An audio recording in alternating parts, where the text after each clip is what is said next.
Hey there, it's me Dena. For today's educational vlog, we are going to talk about communication breakdown. But first, let us specify what communication is.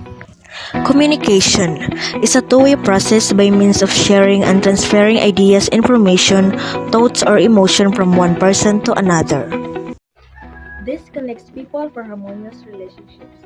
Have you ever misunderstood by someone or perhaps miscommunication like this? Nagpunta ka sir.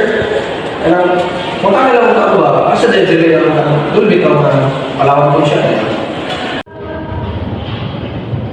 Oo, medyo nga yung mga nalang, mga 20 minutes yata, aabot na ka doon. Sakay na ka lang ng tricycle para dalhin ka ng tambo.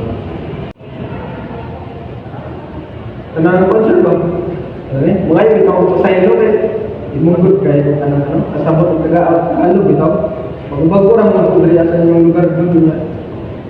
Nakapon pa rin abot ba? Hindi kayo pasabot o gano'n.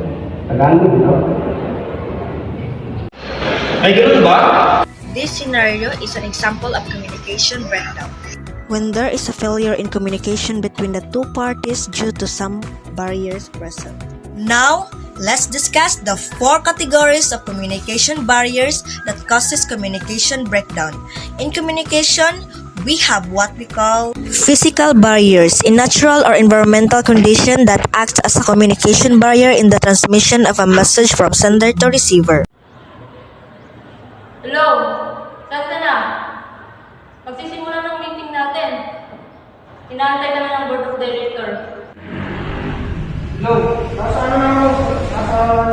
kaya na, yung mga sasakyan. Ha? Hindi kita marinig. Ang ingay dyan, puro sasakyan na rin rinig ko. Ano, nasa sasakyan na ako sa terminal. Pagkasama sa kanila, magiging lang ako sa gate. Ano? Di mo talaga marinig. Ang ingay. Grabe. Ang tagal kasi bumisit. Yan to, late ka palagi. In this example, the person 1 can clearly hear what the other person says because of the noise of his surroundings. This is why the physical barriers cause communication breakdown. So, good morning everyone. Last meeting, I said na we will be having a oral recitation today and about communication. So, there is a studies or some student list.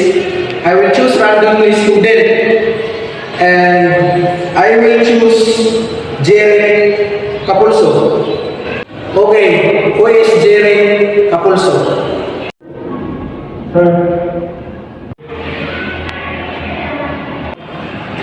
Okay, everyone, so please listen to Mr.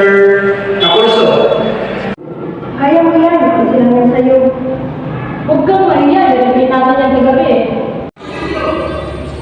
Huwag kang kabahan. Let's go, Mr. Capulso.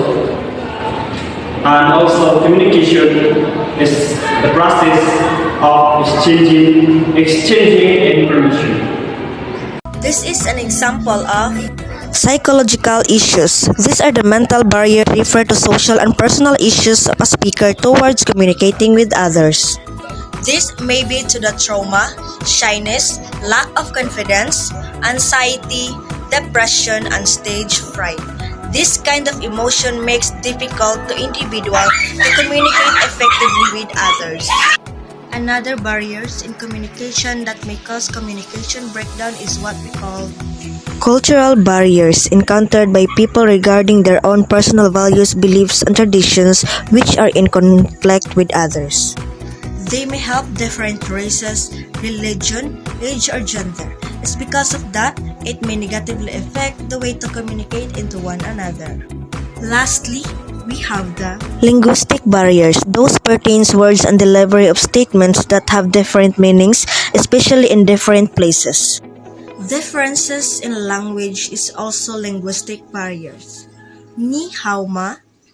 How are you? Kamusta ka? Ogen ka desu ka? So those are the 4 communication barriers that cause communication breakdown. Physical, psychological, cultural, and linguistic barriers. Remember that it is important to recognize each barriers to communicate effectively and avoid miscommunication breakdown. Once again, I am Dena. This is our blog about communication.